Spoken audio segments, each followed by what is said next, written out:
Hello everyone, I'm Justina Paris and I welcome you all to the discussion of 20 GK questions from CLAT perspective.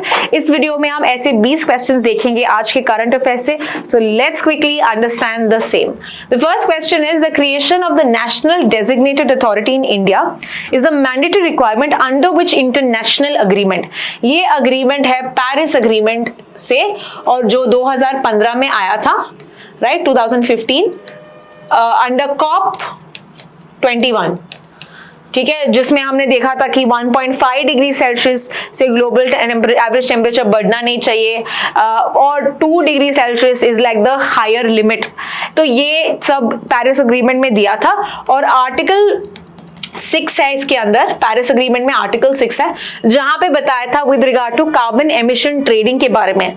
सो उसके वजह से we had to create this national designated authority.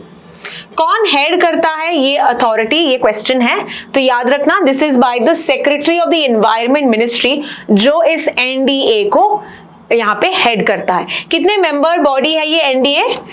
It's 21 member body. Okay, so answer to this is question number option C. Question number 3, major responsibilities क्या है NDA के? To monitor the pricing, no. To approve and authorize projects for emission carbon, yes. This is one of the major targets कि approve करना, authorize करना, कौन से projects emission trading के लिए आ सकते हैं, reduction के लिए हो सकते हैं. तो yes, the answer is B.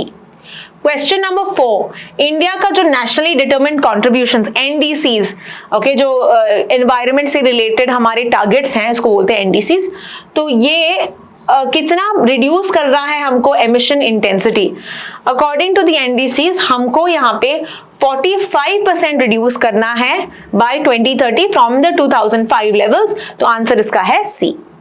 Question number 5, by 2030 India aims to achieve what percentage of electric power capacity? कहाँ से?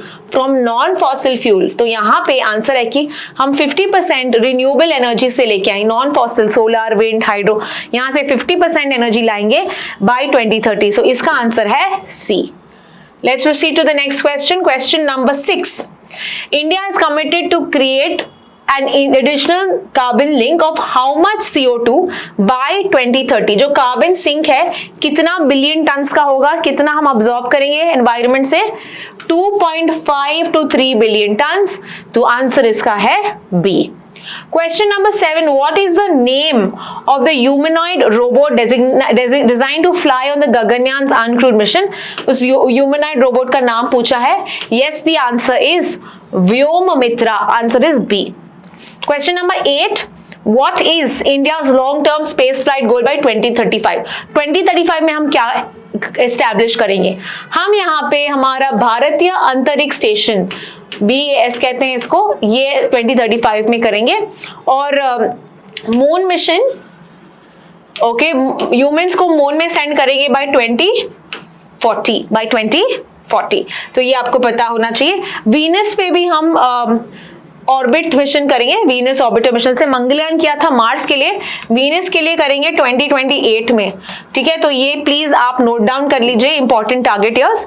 Question number 9, which recent ISRO mission successfully demonstrated in-orbit docking aiding the Gaganyaan and the भारतीय अंतरिक्ष station?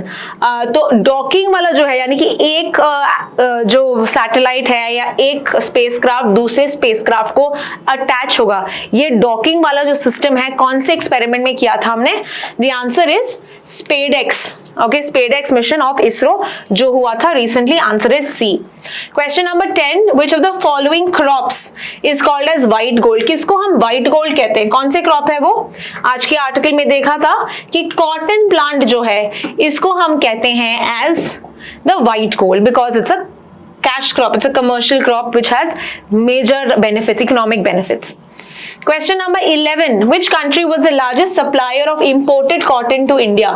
ये है Australia, right? आज के news analysis में देखा था. So importer to India is Australia. Australia से कॉटन खरीदते हैं. Which country is the largest producer पूछा है. प्रोड्यूसर ऑफ कॉटन कौन है? सबसे ज्यादा प्रोडक्शन कौन करता है? Producer of cotton is China.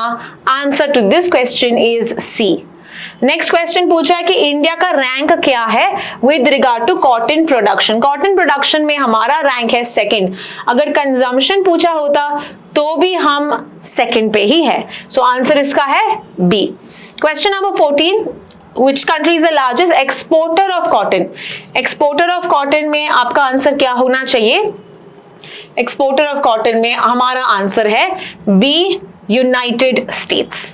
Let's proceed to question number 15. Udayagiri and INS Himgiri कौन से प्रोजेक्ट का पार्ट है ये? Project 17A. It's part of project 17A। ये कौन से क्लास ऑफ वॉरशिप्स को बिलोंग करते हैं? Nilgiri class. Remember Shivalik class project 17 है जो पुराना वाला है। Nilgiri is the new class, frigates है ये that were recently commission in our Indian Navy by the Indian Navy. कौन सा माइलस्टोन INS उदयगिरी ने अचीव किया था? The answer is it was the 100th such ship designed by India, indigenously developed। तो answer इसका है C। क्वेश्चन नंबर 17, अभी के current prime minister of Japan कौन है? रिमेंबर हमारे प्राइम मिनिस्टर जा रहे हैं जापान, टोक्यो 29th मिलने वाले हैं प्राइम मिनिस्टर ऑफ जापान को, और इनका नाम है शिगेरू इशिबा जो 2024 में प्राइम मिनिस्टर बने जापान के। तो आंसर था C. Question number 19, during the Japan visit PM Modi and Prime Minister Ishiba of Japan will inspect which facility in Sendai? Okay, ये जाएंगे मियागी।